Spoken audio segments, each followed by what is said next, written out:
Good morning.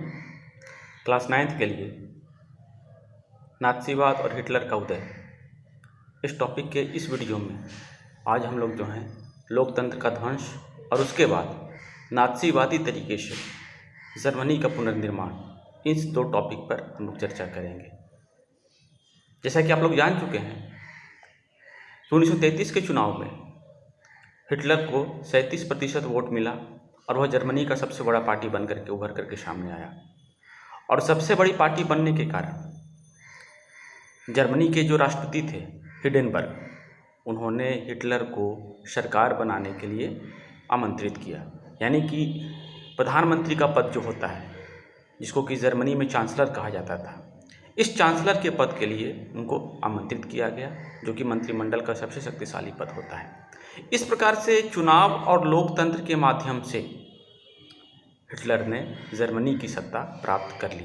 लेकिन Hitler लोकतंत्र में विश्वास नहीं रखता था, इसीलिए सत्ता में आने के तत्काल बाद एक एक करके उसने लोकतंत्र से संबंधित सभी संस्थाओं को धीरे धीरे करके नष्ट करना प्रारंभ कर दिया। तो जनवरी 1933 में वह शासक बना और फरवरी 1933 में एक घटना हो गई। वह घटना क्या थी?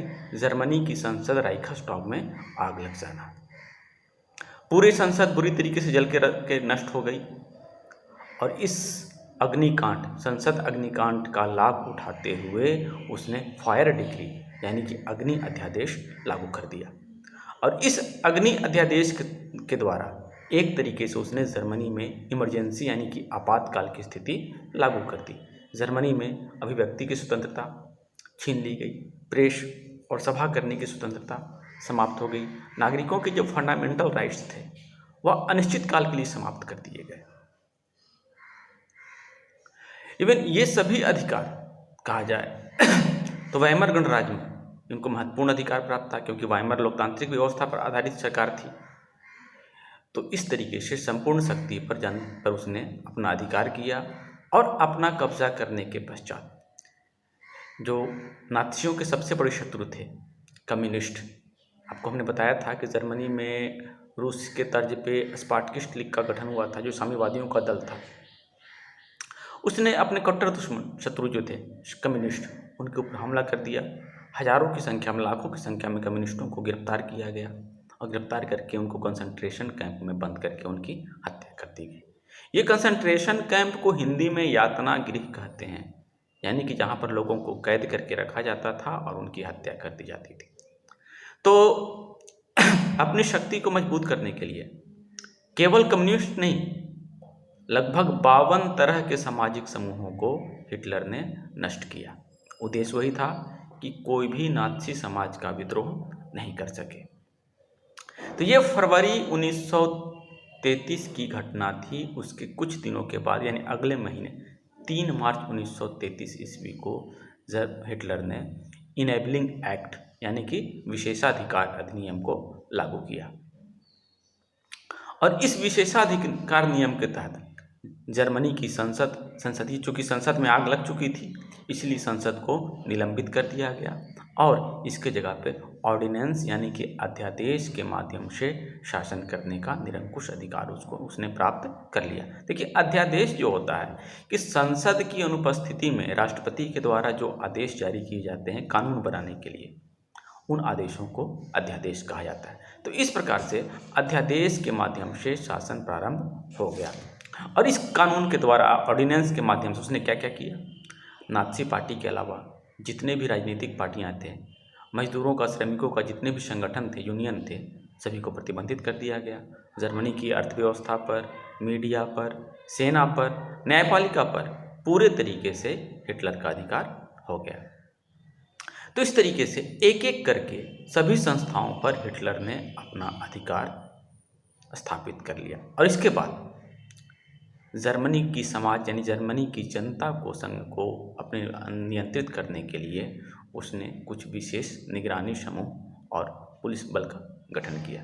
इवन पहले से भी जर्मनी में पुलिस व्यवस्था मौजूद थी, लेकिन इसके बावजूद भी गेस्टापो नाम की गुप्तचर पुलिस व्यवस्था का गठन किया, अपराध नियंत्रण पुलिस का गठन किया, सेवा सुरक्षा दल का गठन किया और इन दलों को जो है निरंकुश शक्तियां प्रदान कर दी गई, जिसके द्वारा ये किसी भी व्यक्ति पर शक के आधार पर कार्रवाई कर सकते थे, जेल भेज सकते थे, मृत्युदंड की सज़ा दे सकते थे अथवा देश से बाहर निकालने की सज़ा दे सकते थे। तो इस तरीके से हिटलर ने जर्मनी की संसद शासन व्यवस्था पर पूरे तरीके से अपना कब्जा कर लिया। तो लोकतंत्र के ध्वंस टॉपिक के अंतर्गत जो प्रश्न आपका बनता है कि जर्मनी के संसद और जनता पर नियंत्रण स्थापित करने के लिए हिटलर ने कौन कौन से कदम उठाए, फिर से सुनेंगे। जर्मनी की संसद और लोग और जनता पर नियंत्रण स्थापित करने के लिए हिटलर के द्वारा कौन कौन से कदम उठाए गए। इसके बाद पुनर्निर्माण टॉपिक है।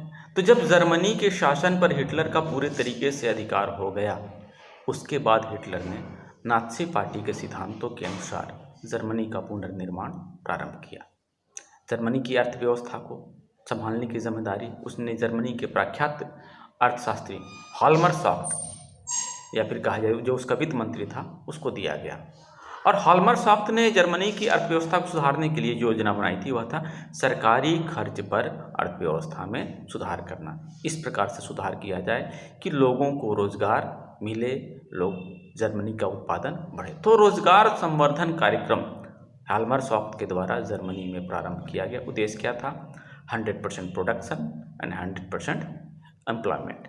और इसी के तहत German super highway, Volkswagen car जैसी योजनाएं जर्मनी में प्रारंभ की गई। तो ये था अर्थव्यवस्था को सुधारने का दायित्व उसने हाल्मरशॉफ्ट को दिया। इसके बाद विदेश नीति को देखा जाए। जर्मनी की विदेश नीति यानी हिटलर की विदेश नीति काफ़ी आक्रामक थी और इसमें उसको काफ़ी सफलता भी मिल रही थी। उसने 1933 ईस्वी में लीग ऑफ नेशन से अपनी सदस्यता वापस ले ली।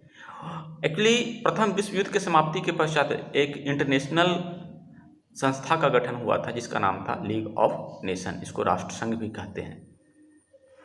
इसके बाद उसने आक्रामक नीति का पर चलते हुए राइनलैंड जो पहले जर्मनी का था उस पर अब फिर से अधिकार कर लिया। इसके बाद एक जन एक साम्राज्य और एक नेता, फिर से सुनेंगे, एक जन एक साम्राज्य और एक नेता का नारा देते हुए उसने 1938 में चेकोस्लोवाकिया पर अधिकार कर लिया।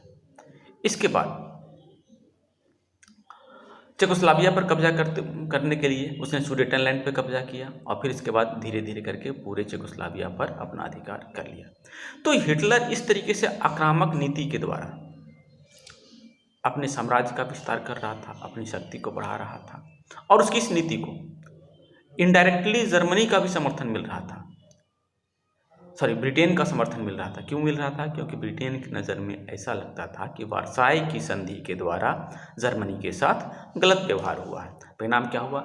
इनडायरेक्टली उसने जो है हिटलर की नीतियों को समर्थन देना शुरू किया। लेकिन यह कहा जाए तो ब्रिटेन के लिए काफ़ी बड़ी भूल साबित हुई क्योंकि जर्मनी शक्तिशाली होता जा रहा था और इधर जिस तरीके से हिटलर को सफलता मिल रही थी उससे ऐसा लगने लगा था कि जर्मनी की स्थिति में बदलाव होने वाला है और अपनी प्रारंभिक सफलता से उत्साहित होकर के उसने फिर से अपनी सेना को शक्तिशाली बनाने की योजना बनाई। लेकिन हिटलर का जो वित्त मंत्री था हाल्मरशॉफ्ट, उसने सलाह दिया कि फिलहाल सेना पर और हथियारों पर ज़्यादा खर्च नहीं किया जाए क्योंकि जर्मनी की अर्थव्यवस्था भी बहुत अच्छी नहीं थी, सरकारी बजट अभी भी घाटे की स्थिति में चल रही थी।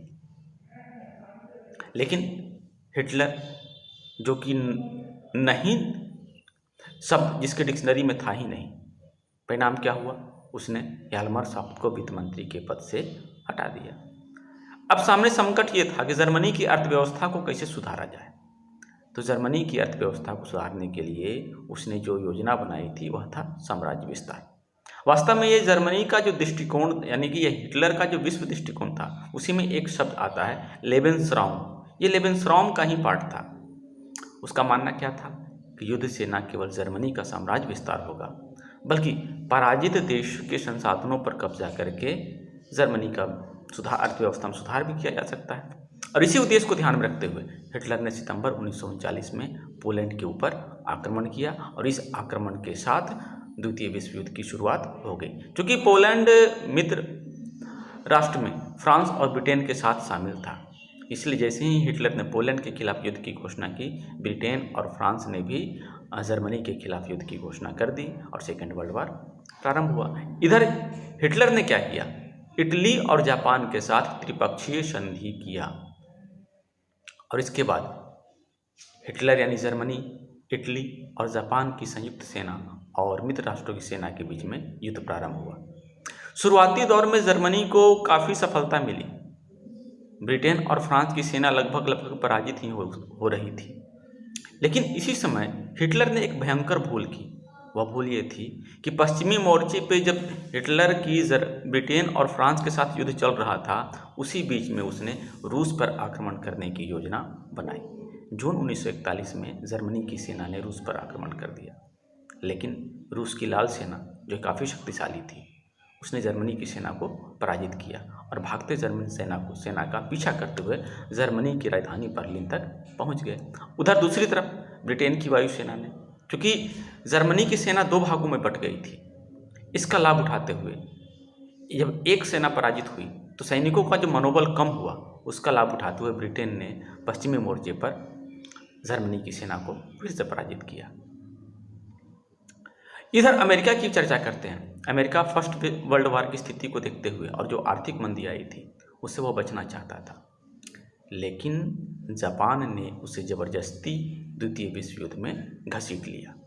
हुआ क्या कि जापान की सेना आगे बढ़ते हुए प्रशांत महासागर में जो है पर्ल हार्बर स्थित अमेरिकी नौसेना का जो अड्डा था उस पर हमला कर दिया और इससे नाराज होकर जापान जो है के खिलाफ अमेरिका ने युद्ध की घोषणा कर दी।